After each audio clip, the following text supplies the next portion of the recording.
Roswell, charlamos sobre el supuesto platillo volante que apareció en el verano de 1947 en Nuevo México.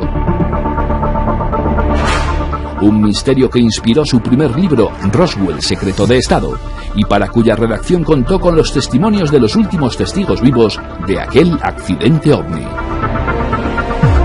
Nuestro escritor de cabecera está de enhorabuena en medio del éxito de su última novela, El Maestro del Prado.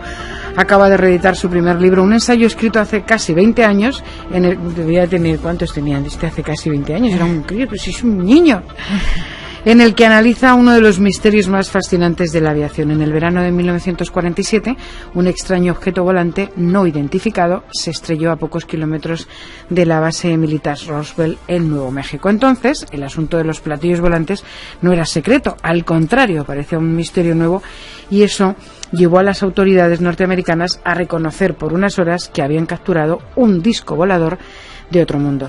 Javier Sierra viajó al escenario del accidente, se entrevistó con los últimos testigos vivos de aquel accidente y nos lo cuenta en ese libro, Roswell, Secreto de Estado. Javier, buenas noches. Hola, muy buenas noches. ¿Cómo estamos? Pues muy bien. ¿Qué tal la Feria del Libro, por cierto? La Feria del Libro, espectacular. Estamos todos muy animados, por lo menos por las noticias que llegan de bueno, no es para menos, de la afluencia de público. Los datos que daba la agencia EFE hace muy pocos días era que los libreros consideraban que el índice de visitantes y de ventas de libros había subido mucho con respecto a la edición del año pasado. Se habla de un 30% más. Todavía es prematuro para, evidentemente, dar cifras y sacar conclusiones, pero sí que se ve mucha animación en la feria, no solo los fines de semana, sino entre semana también, incluso. O sea, ayer, el sábado por lo menos había muchísima gente, y eso que cayó algún que otro chaparrón, y todos los stands estaban llenos. O sea, todas las casetas, era impresionante. Bueno, yo creo que hay muchas ganas, ¿no? Después de un tiempo, en fin, difícil también para los libreros y para los escritores y para los lectores. Bueno, llega esta época de la Feria del Libro, los descuentos, el buen tiempo, el tener el veranito ahí cerca y muchas ganas de leer. Y quizás pues también igual tema, las editoriales, nosotros estamos notando, ¿verdad, chicas? Que como que se están poniendo un pelín las pilas también. Sí, supongo que sí. Y fíjate, yo creo que ojalá fuera así en la música también. Sí, bueno, supongo que todo llegará y llegará todo, ¿no? También. Fíjate que en el caso de la literatura, bueno, el hecho de que, en fin, estén rescatando mi primer libro, que era inencontrable hasta hace poco tiempo, y que ahora, en fin, se pueda volver a leer, pues es una buena noticia, yo creo que para todos, ¿no? Para mí ha sido una sorpresa, porque, claro, de repente tú piensas que un libro de hace 2 décadas es como una parte de tu vida congelada, ¿no? Sí. Y asomarte a ella es como viajar en el tiempo a ese. ¿Tú estabas de acuerdo? Porque cuando dicen, no, déjalo, no. Bueno, yo creo que eso da un poco como cuando yo creo un artista... O cuando te sacan fotos. Pero mira, está bien, porque de alguna manera yo soy el que soy porque he pasado por esa etapa, y muchos lectores pues querrán saber cómo era yo en mis inicios y qué temas me preocupaban. Y hace 2 décadas el tema que me ocupaba más cotidianamente, desde luego, era el asunto de los ovnis. Hice un viaje en el año 91 con, pues fíjate, 19 años, no había cumplido los 20 todavía, a los Estados Unidos para acompañar a un gran escritor e investigador de este misterio, Antonio Rivera. Él tenía 71 años, si no recuerdo mal.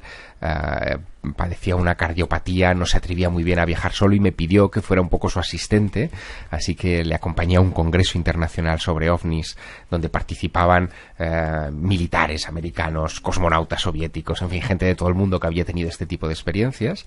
Para mí fue, imaginaos, la oportunidad de mi vida, claro, ver todo aquello. Y aproveché aquel viaje, bueno, en fin, en mi inocencia, para hacer una investigación de un caso que me obsesionaba desde que era muy niño, que es este caso Roswell, ¿no?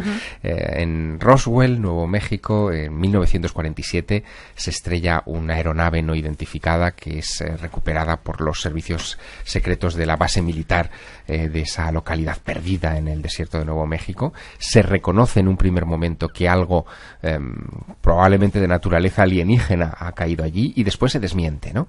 Bueno, aquello sucede en Nuevo México. El congreso al que yo estaba invitado en el año 91 con Antonio Rivera, que era el investigador español representante de nuestro país en aquel encuentro, se celebraba en Tucson, Arizona. Y al ver en el mapa Tucson y ver Nuevo México al lado, yo pensé que aquello estaba al lado. Acababa de sacarme el carnet de conducir, así que me alquilé un coche y digo, bueno, me acerco a Nuevo México en un ratito y pensando que aquello era como ir, pues no sé. Dejó la lavadora puesta y enseguida. Exacto, como ir de Madrid a Cuenca, ¿no? Y bueno, no te puedes imaginar, claro. Aquel viaje duró 10 horas. 10 horas. Bueno, en fin, un viaje de estos inacabables por carreteras. ¿Sabéis esas carreteras infinitas que vemos en los anuncios o en las películas de la tele? Thelma y Luis, ¿no? Thelma y Luis, exacto, que atraviesan el desierto en tiralíneas, que nunca se acaban, que nunca ves un pueblo, que nunca hay un cruce de caminos, que nunca hay nadie que circula por esa carretera. Bueno, pues la de la película esa que persigue. Pues ese viaje fue el viaje de mi vida, digamos, ¿no? En el año 91. Oye, déjame decirle a los oyentes que estén atentos a lo que cuentas, porque ya lo hemos anunciado al principio del programa. Haremos una pregunta de lo que está contando, sobre lo que está contando Javier Sierra. Y bueno, a quien nos la conteste, primero que nos la conteste en nuestro teléfono gratuito 900-137-137, pues le vamos a regalar este libro de Javier Sierra, del que está hablando, del que nos está hablando ahora, Roswell, secreto de Estado, ¿vale? Vale. Perfecto. Bueno, ¿qué supuso el caso Roswell en la política oficial del gobierno de Estados Unidos? Pues se supuso muchas cosas, porque fíjate, a raíz de aquel incidente, a raíz de lo que fuese que se estrellara en un rancho cerca de la base militar de Roswell y que se recuperó por parte de los militares y que supuso la publicación del primer comunicado y único de prensa de la Fuerza Aérea Norteamericana diciendo que habían recuperado los restos de un disco volante, que es como los llamaban entonces.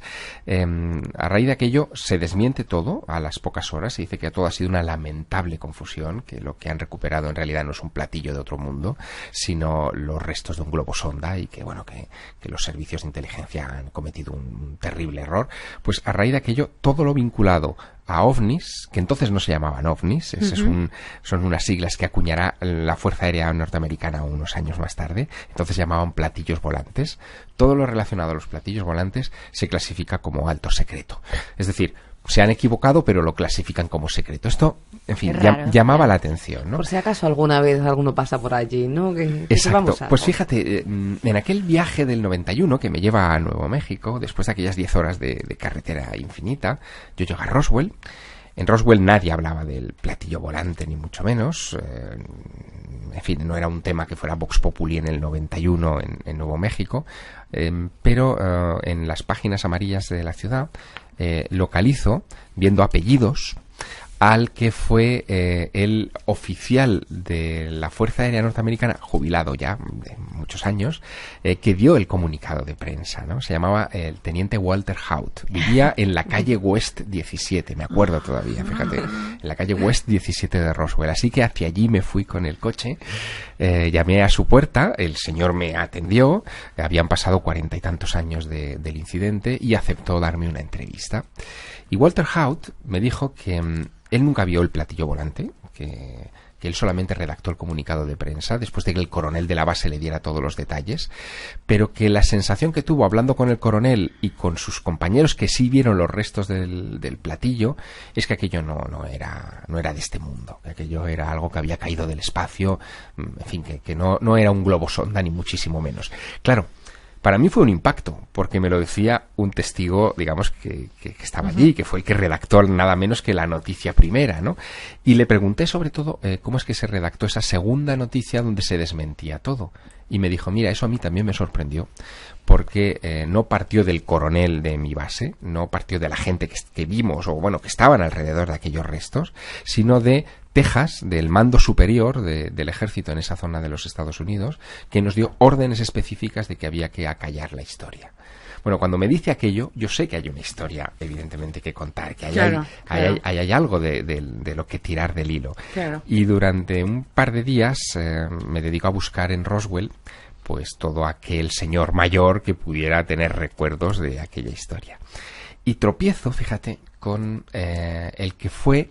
Esto es una historia tremenda también. El que fue el encargado, era un joven, entonces era un empleado de las funerarias Ballard. Era la única funeraria que había entonces en Roswell, año 47, ¿no? Y me cuenta una historia que yo, en fin, anoté cuidadosamente. Me dice que él, estando en la funeraria, recibe un día una llamada, él tenía 21 años entonces, recibe una llamada por la noche intempestiva de la base militar, diciendo que necesitan féretros para la base de niños. En la base de Roswell, en aquella época, no había niños. ¿Qué querían meter allí, no? Y eso fue en los días del platillo, digamos, ¿no? Otra cosa curiosa es que aquella base de Roswell no era una base militar cualquiera. Esa base albergaba lo que se llamó entonces el 509 Grupo de Bombarderos de Roswell, que fue el grupo de bombarderos que armó los B-29 que lanzaron las bombas atómicas de Hiroshima y Nagasaki. Era el único punto en 1947, lo fue desde luego en la época de las bombas del 45, de las bombas atómicas, el único punto de los Estados Unidos que almacenaba bombas atómicas. Por lo tanto, la seguridad era la máxima que existía en ese momento en el país, era, digamos, lo más visible del proyecto Manhattan, lo más importante en la estrategia militar norteamericana. Los servicios de inteligencia militares que estaban al cargo de la base y que fueron los que recuperaron el disco volante de ese rancho eran los mejor preparados. ¿Cómo es que esa gente que era la más preparada, en fin, en la base de más medidas de seguridad, habían confundido un globo sonda, es decir, un globo meteorológico muy vulgar, de los que se lanzaban a diario volante, con un platillo volante? Claro, ahí había muchas cosas que no encajaban.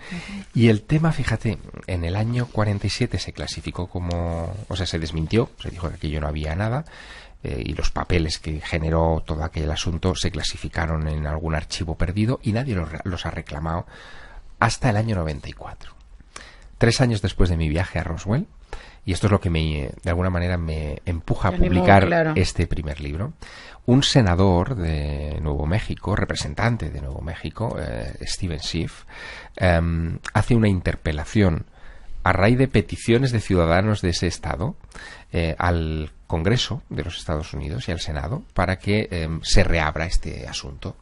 Como nadie le hace ni caso, porque dice, bueno, es un tema de platillos volantes, vamos a abrir aquí, ¿no? Como nadie le hace ni caso, recurre a una argucia legal impresionante.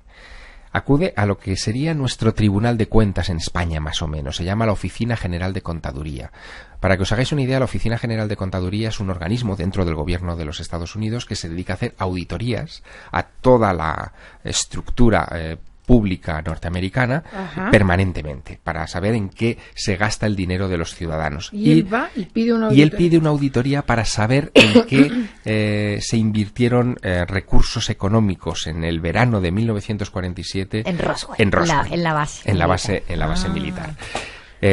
La primera petición la hace al Departamento de Defensa de los Estados Unidos, y el Departamento de Defensa, y esto es raro en la administración norteamericana, no así en la española, el Departamento de Defensa da la callada por respuesta, es decir, no reacciona ante esa petición de un senador a través de la Oficina General de Contaduría. Poca broma, es decir, era una petición formal, ¿no? Es como si de repente aquí el Ministerio de Hacienda interpela a una autonomía para que abra sus papeles sobre lo que sea, ¿no? Bueno, pues el Ministerio de Defensa o el Departamento de Defensa allí da la callada por respuesta. Esto le da mucho coraje al senador y comienza a mover hilos, hasta que de repente la Fuerza Aérea, por primera vez desde el año 47, es decir, desde el año 47 al 94 hay un silencio total a este respecto. Bueno, pues la Fuerza Aérea, por primera vez desde el año 47, emite un comunicado oficial sobre el caso Roswell, diciendo que, bueno, que han estado buscando... Sin pedírselo a nadie, directamente. Al saber que estaban amenazando desde la Oficina General de Contaduría, reacciona la Fuerza Aérea, no el Departamento de Defensa, la Fuerza Aérea, diciendo que en realidad, buscando en papeles antiguos, han descubierto que el caso efectivamente había correspondido a la caída de un globo, pero era un globo un poco especial, era un globo de un proyecto secreto llamado Mogul, que consistía en colocar micrófonos en la alta atmósfera para escuchar las eventuales detonaciones de bombas atómicas que pudieran estar haciendo los soviéticos en Siberia, en la otra punta del globo.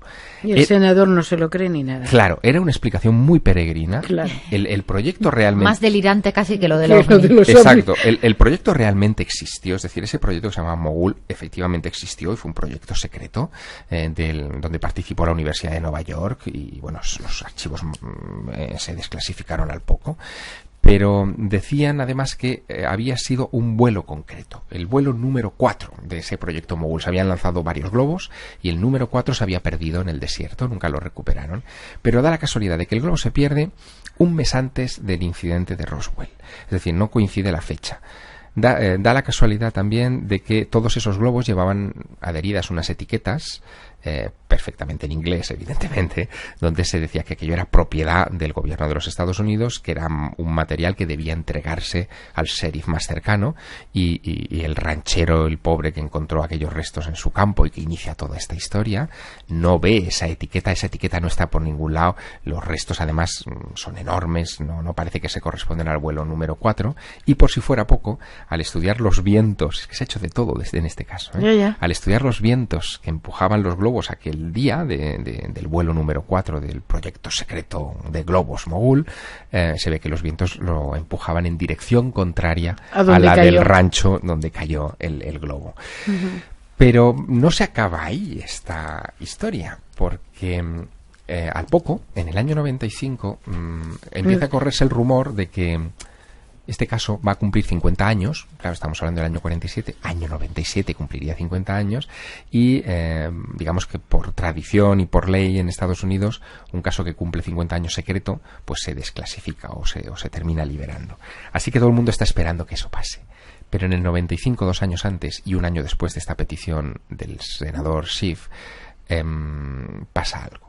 Aparece una película que seguro que muchos oyentes recordarán. Uh-huh. Hemos puesto una imagen en el Facebook, de hecho, para refrescarles la memoria. Que había autopsias y todo, ¿no? Era como... Aparece una película, de repente, que dicen que fue filmada en Roswell, en Nuevo México, por un cámara, del que no conocíamos su nombre, ni su filiación, ni sus datos, ni nada. Quería mantener el anonimato y que se le había vendido a un productor de televisión en Gran Bretaña de manera un poco ilegal.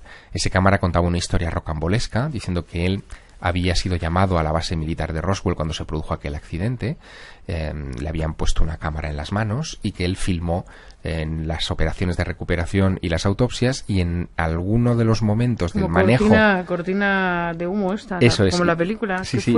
Y en alguno de los momentos de aquel manejo de materiales, él extravió unas latas con las películas, que se quedó con un par de latas, y era lo que le estaba vendiendo a este productor. ¡Qué bárbaro! Claro, la película inmediatamente adquiere rango de noticia, surgen, en fin, aparecen incluso en los informativos de medio mundo, en documentales, en fin, le genera una controversia colosal, porque se ve en esa película a una criatura tumbada sobre una mesa de autopsias y a un señor vestido con un traje casi de bombero inífugo, ¿no? De estos, o de soldador. O de soldador, haciendo una operación. De ET, de estos que aparecen. Sí, de estallido. Hay una película de estas muy famosas. De Dustin Hoffman. Exacto, de Dustin Hoffman. Pues parece que está haciendo esa operación ahí, ¿no? Claro, el problema es que todo el mundo se centra en esa autopsia, que a la postre ha resultado ser un enorme fraude. Claro, ¿no? Un enorme fraude. Todavía no se sabe muy bien quién introdujo ese fraude. Las razones económicas son obvias, es decir, el productor ganó mucho dinero vendiendo esas imágenes, pero quién las fabricó, cómo se fabricaron, esto se ha ido sabiendo con los años, pero en aquel momento lo que consiguió fue que nadie se ocupase de pedir papeles al Departamento de Defensa. Qué aburrido un papel. Todo el mundo se centró en la autopsia. Habiendo imágenes de un extraterrestre ahí diseccionado. Eso es. Habiendo imágenes, ¿quién quiere un papel, no? Todo el mundo se centra en la película. La película es muy dudosa, genera muchas dudas también en torno a ella, y de paso, y esto es una estrategia de desinformación de libro de las que se estudian en cualquier servicio de inteligencia del mundo, de paso salpican esas dudas al caso histórico en cuestión. Así que cuando llega el año 97, no se desclasifica ninguna información porque, total, ya se ha visto todo ahí. Ya se ha visto que eso es un fraude, que la película es un fraude y que el caso debe serlo. Pero el caso sigue siendo un misterio. Es decir, el caso original sigue deportándonos muchos problemas, ¿no? Oye, ¿y es cierto que hubo otros accidentes de platillos volantes en Estados Unidos? Bueno, esa es otra historia muy curiosa. Fíjate, a raíz de aquel reconocimiento de horas de que se había recuperado los restos de un platillo volante, y del desmentido, como parece que quedan curiosos en la prensa local, en emisoras, claro, etcétera. Es que el tema da para eso. Claro, que no se lo terminan de creer. Empiezan a surgir otras historias de platillos volantes estrellados en toda aquella región de Nuevo México, Arizona, etcétera. ¿Qué pasa?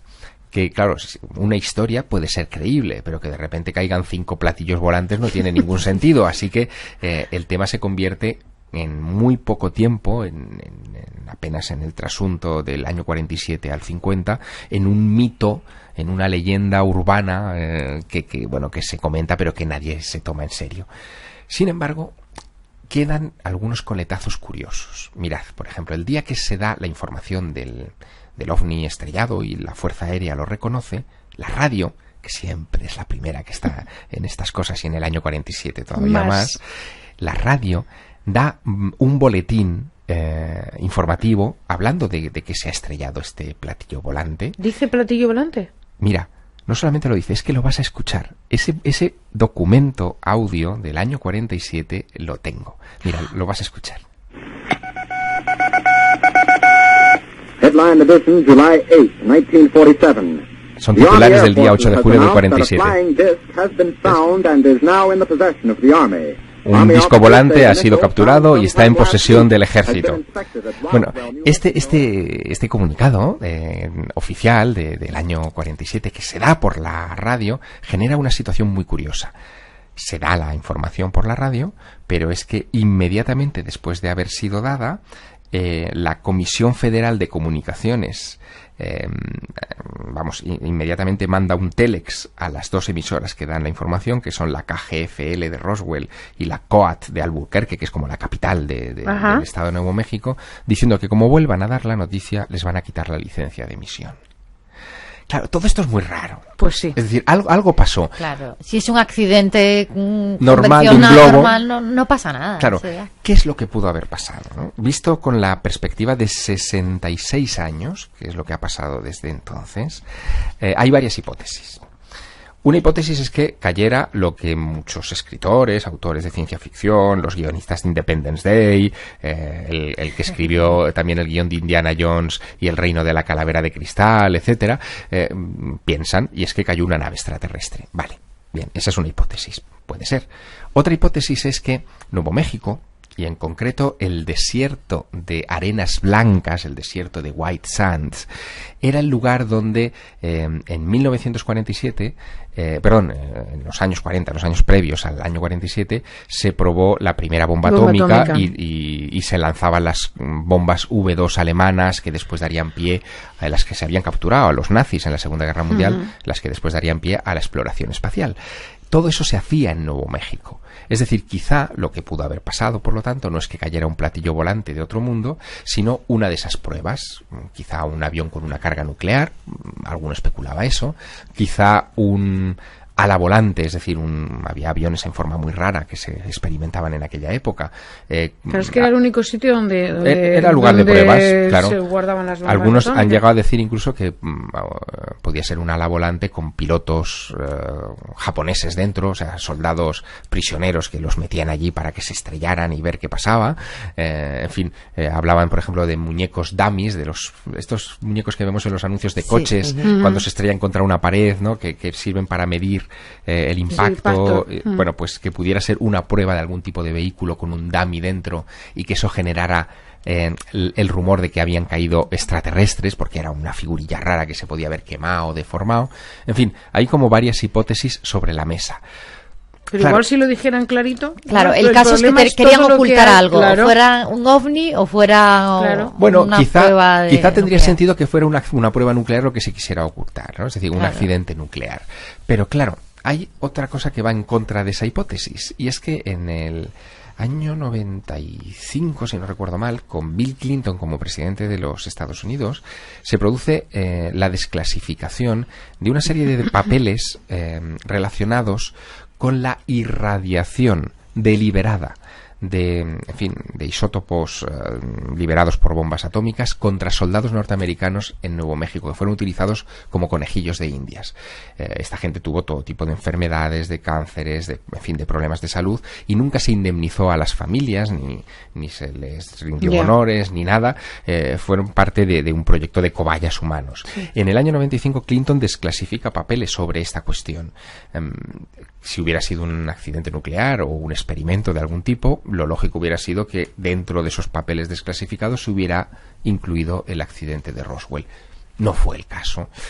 Por lo tanto, claro, hemos llegado a este punto del año 2013, y seguimos sin saber, eso te qué iba es lo que ha Yo pasado. pensé que al final íbamos a saber algo. A mí lo que más me gusta es la coincidencia de 2 años antes de que se desclasifiquen los papeles aparecen los supuestos extraterrestres. Sí, esa es una coincidencia muy significativa. Yo en aquella época, cuando aparece la película, en el año 95, lo cuento en mi libro, en Roswell, Secreto de Estado, una vez que me hago con la película original, que son casi 20 minutos de filmación, me voy con ella a 2, fuentes de comentario, de expertización, ¿no?, de la película. Uno es el doctor José Manuel Reverte Coma, que es fue uno de los padres de la ciencia forense en este país.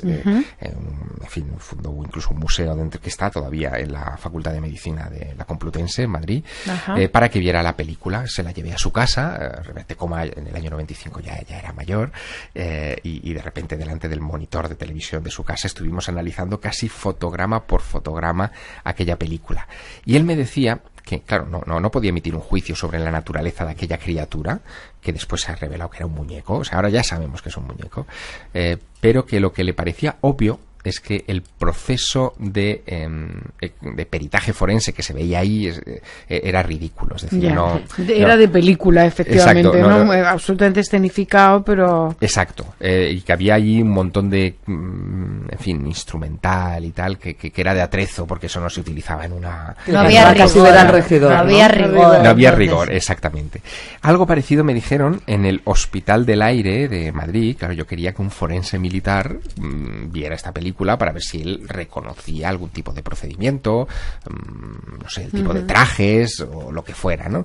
Y en el Hospital del Aire me dieron exactamente el mismo veredicto que el doctor José Manuel Reverte Coma. Me dijeron, estos no son patólogos forenses, o sea, no es gente que sabe hacer una autopsia, y es muy raro que si, capturas un extraterrestre, no te lleves al mejor forense que tengas, pues claro, a tu disposición. No le vas a dejar a cualquiera, a un aficionado, que haga ese trabajo. Aquello evidentemente me dejó con la sospecha. Las sospechas están en este libro, que lo publiqué a finales del 95, y el tiempo, pues ha terminado por subrayar todas esas sospechas y convertirlas efectivamente en certezas. Que la película es un fraude. Mi sospecha de que fue introducida deliberadamente con propósitos de intoxicación, no hay quien me la quite de la cabeza 20 años más tarde, o casi 20 años más tarde. Les vino fenomenal, aunque alguien lo aprovechara económicamente, pero otros desde luego para despistar, seguro. Sin duda, porque fíjate, a raíz de aquello, después se publicaron 2 informes más oficiales de la Fuerza Aérea. Uno es grueso como las páginas amarillas de Los Ángeles, es un tocho enorme, donde ellos dicen The Roswell Report Case Closed, o sea, caso cerrado, en donde se reafirman en lo del globo mogul, pero sus conclusiones son tan endebles que hasta el más creyente en la hipótesis del globo mogul ve que no coinciden fechas, que no coinciden direcciones de viento, que no coinciden los restos, hay muchas cosas que no coinciden.